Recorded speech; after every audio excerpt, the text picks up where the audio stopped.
Every night I write songs about whatever I'm feeling, but I want you guys to drive where the content goes. I'm here to put on a show for you. I want to deliver the things you want to see. When I do the news every day, I'm trying to pick stories that I think I would want to see if I were you guys. So maybe I have to stop doing that and say, well, what stories do you guys want to see me do?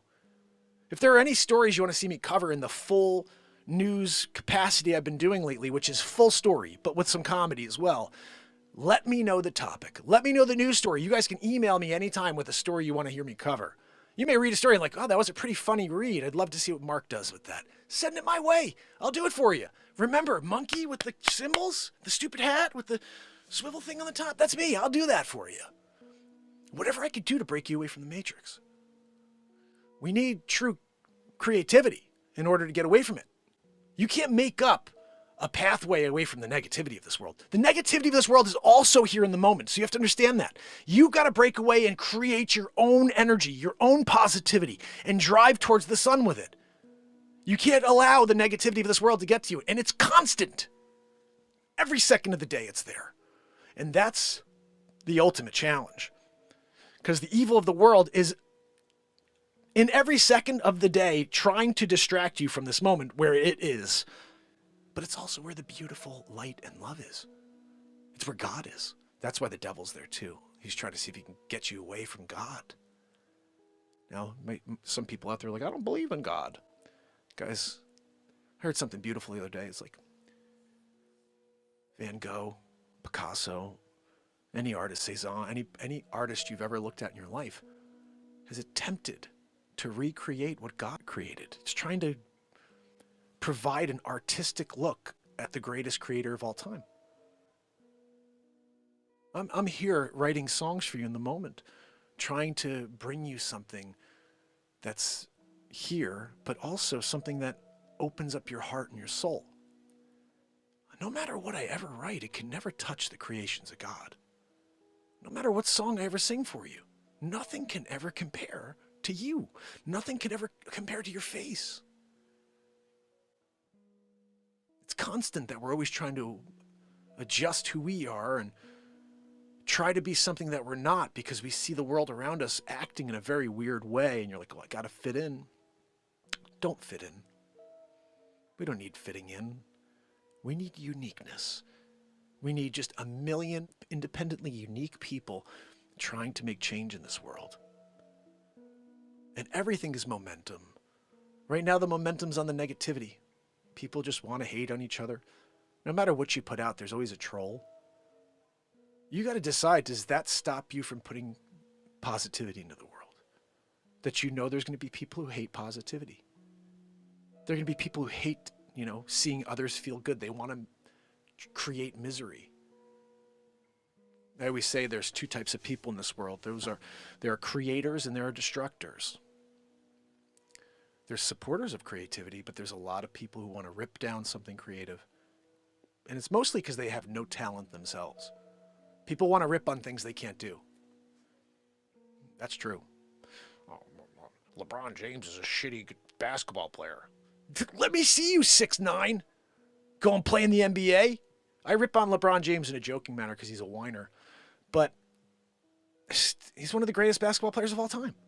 You can't take that away from the dude. He's not Michael Jordan. He's definitely not the GOAT. But he's there. He's up there for sure. He could play for 50 years, dude, and have millions of points. Still never better than Michael Jordan. That's like, I think it's funny. I go on YouTube and I see all these videos of who's the GOAT, LeBron or Michael. Like, how is LeBron even a conversation? Like, I don't care who you are. You don't move like Jordan. Nobody understands unless you saw Michael Jordan play basketball. The dude dominated every single person that was on the floor. And he floated. I'd see him go up with people and they're like down. He's still going up. I'm like, what the fuck? What is that? Defies gravity? Oh, but LeBron James is better. You mean the guy who misses a layup and then cries about it? That guy's better than Michael Jordan, never lost the finals? Come on, guys, come on. It was artistic to watch Michael Jordan play basketball. It's not artistic to watch LeBron James play basketball. It looks like a freight train running through the middle of the friggin' lane. And he's great. He's great. If you were 280 pounds of muscle, I'm pretty sure you'd do pretty well out there if you had his speed. But you could never touch the grace of God. People want to try to compare goats, but there's something to the grace of God. You can see the grace of God in certain things. You see the essence. I don't see that when I watch LeBron James play basketball. I was completely in awe watching Michael Jordan play basketball. Nobody ever moved like that. Nobody changed the game. Wilt Chamberlain changed the game, but nobody changed the way basketball was played like Michael Jordan. And he had this will to win. Nobody could take that away from him. He wouldn't hang out with his teammates. He worked constantly. Who else took that same mindset, that same approach? Another greatest of all time, Kobe Bryant. He has a reputation, deceased at this point. God bless your soul, buddy. He has a reputation that he was a bit of a dick to his teammates. One of his teammates said he played basketball with him for 2 years, and he never said hello to him. Kobe Bryant never said hello to him. He's like, I was starting. I wasn't some scrub on the bench. I started with him for 2 years. He never said hi to me. How was your weekend? How's your wife? Anything. He goes, one day I went up to him and I said, hey, did you see that football game last night? And he said, Kobe Bryant literally turned to him and said, you don't have enough accolades yet under your belt to speak to me. What kind of human being would say that to another person who's trying to better themselves and become the greatest version of themselves? It's like me walking up to Michael Jordan and I'm a good basketball player, a pretty good basketball. I made it to the pros, and he's not giving me any love in order to build up my confidence so I could be the greatest version of me. You didn't get accolades like, you can't talk to me. I'm sorry you're gone, buddy. You don't treat people that way. You open your heart. There's a guy in the locker room for 2 years. You ignore him? Oh, if he was the greatest of all time, I would take him out of the category for that alone. If you can't be a good human being, you can't be the greatest of all time. Now, I'm not saying Michael Jordan was a good human being. I have no idea. I don't know how he was in the locker room. I don't know who he was to people. I just know when I watched him on screen, you see God. He's not God, but you see the grace of God. You have to understand the difference. I could watch Kevin Durant. I could watch Steph Curry make the most amazing shots in the world. And there are some times where you see a shot, you're like, yep, there's the grace of God. But every time Michael Jordan held the ball, every time he moved, every time he flew through the air, it's the grace of God right there. And so if you ever ask me, I'll tell you, and you're listening to it right now, Michael Jordan will always be the greatest of all time. I never saw Wilt Chamberlain play, really, saw some highlights, and he dominated, but he didn't move like Jordan either. Kobe Bryant's probably the closest to ever move like Jordan, to shoot like Jordan, to get through the lane like Jordan, to float like Jordan. That dude was nasty. I can't take that away from Kobe Bryant. Was an amazing basketball player, but it's because he decided to be a jerk to people and focus on his craft. He could have been a really nice person to people, still focused on his craft, and been awesome. Probably one of the best of all time, just like he was. In fact, he may have been the greatest of all time if he opened up his heart to those around him. You have to also be an amazing teammate. Yes, me is in the word team, but you can't get anywhere unless you build up your team. You have to be a leader for those around you.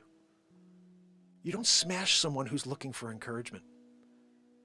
You don't smash a guy who joins the team and he's trying to become the greatest version of himself. He's not trying to be you. He's not trying to be the next Kobe Bryant. He's just trying to be the best version of Don Williams. He can't be that if the guy he considers to be the greatest on the team treats him like shit. So that was really disappointed when I heard that about Kobe. And again, God rest your soul. This is such a sad way for someone to go. The Simpsons seem to have gotten it right years ago, which blows me away about The Simpsons, guys. Join us every day at 9 a.m. and 10 p.m. to effect a positive change one person at a time. This is the Mark Inspire Show.